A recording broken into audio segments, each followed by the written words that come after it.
So when you get to your table, you're gonna take out your template that you cut out before, and you are gonna get some clay. To start, before you use this rolling pin, you are gonna have to flatten the clay out a little bit first. So we're gonna do what's called kneading the clay. So we're gonna kind of push it and then push it this way. This will also help prevent any holes that might be in the clay or air pockets. And then you can flip it just a few times, like that. You don't want it to be too thin. Then you're gonna take your rolling pin and you're gonna roll it up. This part you're probably gonna wanna stand up. So you're gonna hold the rolling pin and roll up, and then pick it up, and then roll up again. So we're not just gonna go back and forth. We're gonna press down and roll up, and then we're gonna flip it over. So every time we roll up, we need to flip the clay over. So now I'm gonna roll up. I can maybe roll down one time and flip it over. You might only have to do that maybe 2 or 3 times. And flip it over. So now it looks like it's a good thickness. You don't want to have it thinner than the width of your pinky. So that looks good.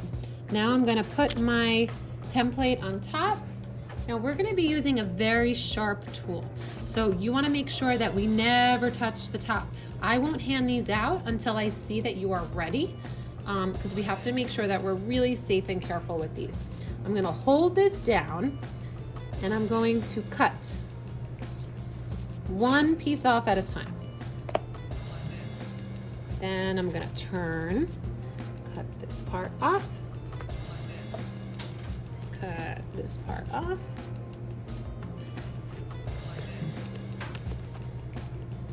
And that should give me my slab.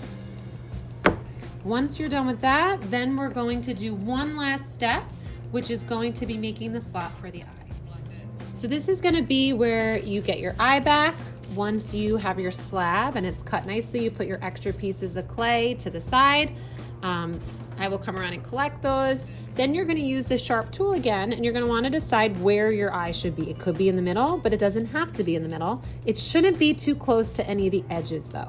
So if mine's going to be over here, I'm going to draw just a little line.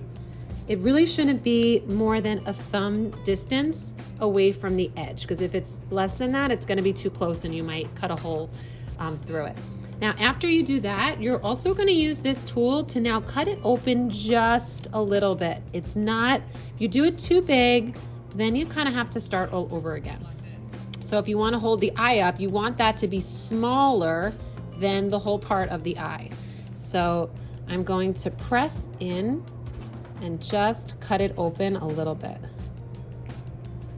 Now, if it doesn't come out right away when I pick it up, I might just have to use my fingers to get it out.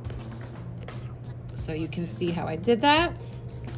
I might have some water on the tables, and you can use that to spray it one time only if you want to just smooth it out before we put it in our Ziploc bags. So it's a very small hole. Always good to do it smaller, and we can make it bigger. It will stretch a little bit too, and the clay will shrink a little bit. So you want to make sure that you just don't have it too big. And I could open it up a tiny bit, just like that. After you smoothed it, you could even do this after you put the eye in and it's the right size. You're going to place it on top of the eye, and it's actually going to stay there. That's why it has the plastic wrap on there. We are not going to be putting these back in our bags anymore.